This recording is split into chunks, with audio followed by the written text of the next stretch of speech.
ನಟ ಸಾರ್ವಭೌಮ ಚಿತ್ರದ ನಂತರ ಪುನೀತ್ ರಾಜ್ಕುಮಾರ್ ಯುವರತ್ನನಾಗಿ ಮತ್ತೆ ಬಣ್ಣ ಹಚ್ಚಿದ್ದಾರೆ.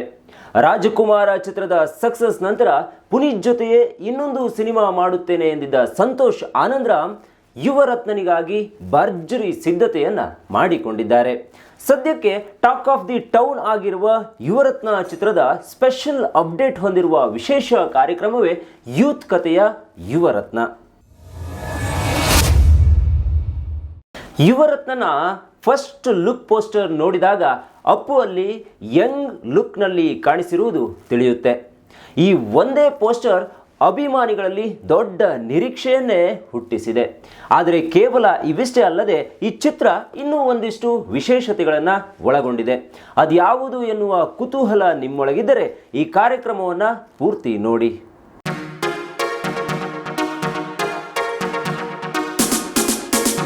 ಯುವರತ್ನ ಇದು ಪವರ್ ಸ್ಟಾರ್ ಪುನೀತ್ ರಾಜ್ಕುಮಾರ್ ರವರ ಮುಂದಿನ ಚಿತ್ರ. ಸದ್ಯಕ್ಕೆ ಯುವರತ್ನ ಚಿತ್ರದ 2 ಹಂತದ ಚಿತ್ರೀಕರಣವು ಮುಗಿಸಿದೆ ಚಿತ್ರತಂಡ. ರಾಜಕುಮಾರ ಚಿತ್ರದ ಯಶಸ್ಸಿನ ನಂತರ ಸಂತೋಷ್ ಆನಂದರಾಮ್ ಮತ್ತು ಪುನೀತ್ ಜೋಡಿ ಮತ್ತೆ ಒಂದಾಗಿದ್ದು, ಈ ಚಿತ್ರದಲ್ಲಿ ತುಂಬಾ ವರ್ಷದ ನಂತರ ಅಪ್ಪು ಮತ್ತೆ ಕಾಲೇಜ್ ವಿದ್ಯಾರ್ಥಿಯಾಗಿ ನಟಿಸುತ್ತಿದ್ದಾರೆ.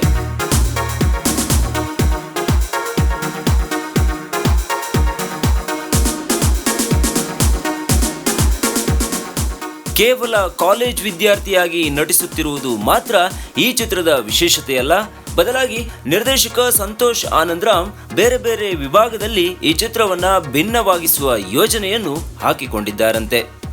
ಮೊದಲಿಗೆ ಈ ಚಿತ್ರದಲ್ಲಿ ಅಭಿನಯಿಸುತ್ತಿರುವ ಕಲಾವಿದರ ವಿಚಾರಕ್ಕೆ ಬರೋದಾದ್ರೆ, ಯುವರತ್ನನಿಗಾಗಿ ದಕ್ಷಿಣ ಭಾರತದ ಖ್ಯಾತ ನಟಿಯೊಬ್ಬರನ್ನ ಕರೆತರಲಾಗಿದೆಯಂತೆ. ಅವರ್ಯಾರು ಗೊತ್ತಾ?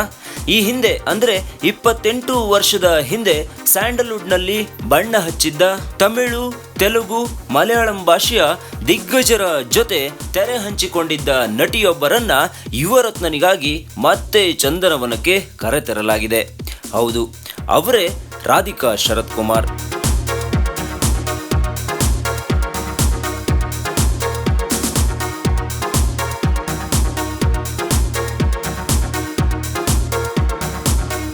ಸರಿಸುಮಾರು 28 ವರ್ಷದ ಬಳಿಕ ಕನ್ನಡ ಚಿತ್ರರಂಗಕ್ಕೆ ವಾಪಸ್ ಆಗಿರುವ ರಾಧಿಕಾ ಶರತ್ ಕುಮಾರ್ ಯುವರತ್ನ ಚಿತ್ರದಲ್ಲಿ ಪ್ರಮುಖ ಪಾತ್ರವೊಂದರಲ್ಲಿ ನಟಿಸುತ್ತಿದ್ದಾರೆ ಎನ್ನುವುದನ್ನು ಸ್ವತಃ ನಿರ್ದೇಶಕರೇ ಇದೀಗ ಖಚಿತಪಡಿಸಿದ್ದಾರೆ. ಅಂದಹಾಗೆ ಈ ರಾಧಿಕಾ ಶರತ್ ಕುಮಾರ್ ಯಾರು ಎನ್ನುವ ಪ್ರಶ್ನೆ ನಿಮ್ಮೊಳಗೂ ಇರಬಹುದು. ಅದಕ್ಕೆ ಉತ್ತರ ಇಲ್ಲಿದೆ ನೋಡಿ. ರಾಧಿಕಾ ಶರತ್ ಕುಮಾರ್ ಕನ್ನಡದಲ್ಲಿ ಒಟ್ಟು 4 ಚಿತ್ರಗಳಲ್ಲಿ ಇದುವರೆಗೆ ನಟಿಸಿದ್ದಾರೆ. ತಮಿಳಿನಲ್ಲಿ ಹೆಚ್ಚು ಸಕ್ರಿಯರಾಗಿದ್ದ ರಾಧಿಕಾ ಕನ್ನಡದ ಪ್ರಚಂಡ ಕುಳ್ಳ, ಜೀವನ ಚಕ್ರ, ಸತ್ಯಂ ಶಿವಂ ಸುಂದರಂ ಹಾಗೂ ಕೊನೆಯದಾಗಿ ನಾಗಿಣಿ ಚಿತ್ರದಲ್ಲಿ ನಟಿಸಿದ್ದರು. ಅದಾದ ಬಳಿಕ ಇದೀಗ ಯುವರತ್ನನಿಗಾಗಿ ಮತ್ತೆ ಕನ್ನಡದ ಅಂಗಳಕ್ಕೆ ಕಾಲಿಟ್ಟಿದ್ದಾರೆ. ಇನ್ನೂ ನೇರವಾಗಿ ನಿಮಗೆ ಅರ್ಥವಾಗಬೇಕು ಅಂದ್ರೆ, ಪುನೀತ್ ರವರ ಈ ಹಿಂದಿನ ಚಿತ್ರ ರಾಜಕುಮಾರದಲ್ಲಿ ಪುನೀತ್ ತಂದೆಯಾಗಿ ಬಣ್ಣ ಹಚ್ಚಿದ್ದಾರಲ್ಲ ಶರತ್ ಕುಮಾರ್, ಅವರ ಧರ್ಮಪತ್ನಿಯೇ ಈ ರಾಧಿಕಾ.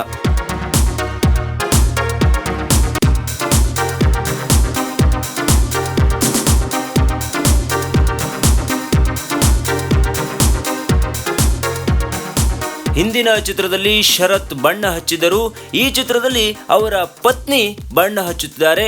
ಇದು ವಿಶೇಷ ಎನ್ನುವುದು ನಿರ್ದೇಶಕರ ಮಾತು. ಇದು ಒಂದು ಬಗೆಯ ವಿಶೇಷತೆಯಾದರೆ ಈ ಚಿತ್ರದಲ್ಲಿ ಇನ್ನೊಂದು ವಿಶೇಷವಿದೆ.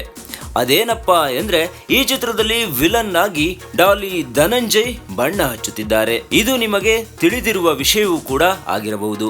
ಆದರೆ ಇದೀಗ ಬಂದ ಸುದ್ದಿಯ ಪ್ರಕಾರ ಡಾಲಿ ಜೊತೆ ಚಿಟ್ಟೆ ಕೂಡ ಯುವರತ್ನ ತಂಡಕ್ಕೆ ಎಂಟ್ರಿ ಆಗಿದ್ದಾರಂತೆ. ಹೌದು, ಟಗರು ಚಿತ್ರದಲ್ಲಿ ಡಾಲಿ ಧನಂಜಯ್ ಜೊತೆ ಚಿಟ್ಟೆ ವಸಿಷ್ಠ ಸಿಂಹ ಕೂಡ ಮಿಂಚಿದ್ದರು. ಇವರಿಬ್ಬರ ಜೋಡಿಯನ್ನ ಪ್ರೇಕ್ಷಕರು ಅಷ್ಟೇ ಇಷ್ಟಪಟ್ಟಿದ್ದರು. ಅದೇ ಜೋಡಿ ಈಗ ಮತ್ತೆ ಒಂದಾಗಿದೆ. ಪುನೀತ್ ಸಿನಿಮಾಗಾಗಿ ಡಾಲಿ ಮತ್ತು ಚಿಟ್ಟೆ ಇಬ್ಬರು ಒಟ್ಟಿಗೆ ಬರ್ತಿದ್ದಾರಂತೆ.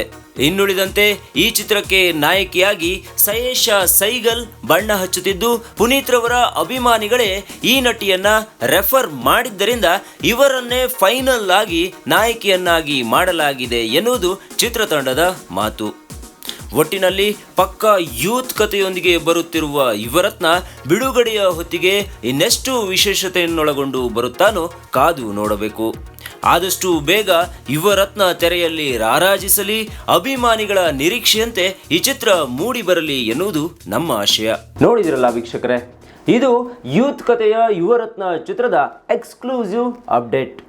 ಹೀಗೆ ಕ್ಷಣ ಕ್ಷಣದ ಅಪ್ಡೇಟ್ಗಳ ವಿಶೇಷ ಹಾಗೂ ವಿಭಿನ್ನ ಕಾರ್ಯಕ್ರಮಗಳಿಗಾಗಿ ನಮ್ಮ ಹೆಗ್ಗದ್ದೆ ಸ್ಟುಡಿಯೋನ ಸಬ್ಸ್ಕ್ರೈಬ್ ಮಾಡಿ. ಹೆಗ್ಗದ್ದೆ ಸ್ಟುಡಿಯೋ ಯೂಟ್ಯೂಬ್ ಚಾನಲ್ ನೋಡಿ ಸಬ್ಸ್ಕ್ರೈಬ್ ಮಾಡಿ. ನಾನು ಮಾಡಿದ್ದೀನಿ, ನೀವು ಮಾಡಿ.